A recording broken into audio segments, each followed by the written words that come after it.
ఇప్పుడు యాక్చువల్గా దిల్రుబా ఒక లవ్ స్టోరీ బేసిక్గా. అవును సార్. రెండోది దాన్ని తీస్తున్నది సరిగమ వాళ్ళు. సో అటు సరిగమ వాళ్ళ కోసమైనా ఇటు లవ్ స్టోరీ అయినా పాటలు అద్భుతంగా ఉండాలి. ఎందుకంటే మన చూసుకుంటే లవ్ స్టోరీలు అటు హిందీలో కానీ మన తెలుగులో కానీ కనీసం 3 పాటలు అద్భుతంగా ఒక ఫీలు ఒక క్యాచీగా ఉంటూ వెళ్ళిపోవాలి.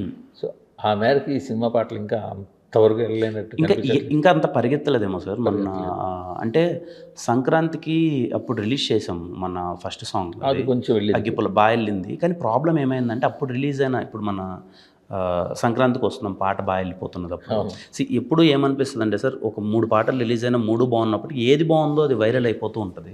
ఆ మేరకు అంత రీచ్ అవ్వలేదేమో, బట్ చూసిన వాళ్ళు బాగానే ఉంది అనే థింగ్ ఉన్నది. కానీ నిన్న కన్నాని పాటకైతే మంచి రెస్పాన్స్ వచ్చింది.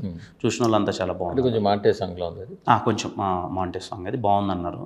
రేపు ఇంకోటి కేసీపీడి అని ఒక సాంగ్ ఉంది, ఆ సాంగ్ కొంచెం యూత్ఫుల్గా ఉంటుంది, అది వైబ్ వస్తుంది. బట్ మోర్ ఆఫ్ దట్ నేను ఏమనుకుంటున్నా అంటే సినిమాలో చూసేటప్పుడు ఇంకా కొంచెం బాగా కనెక్ట్ అవుతారేమో.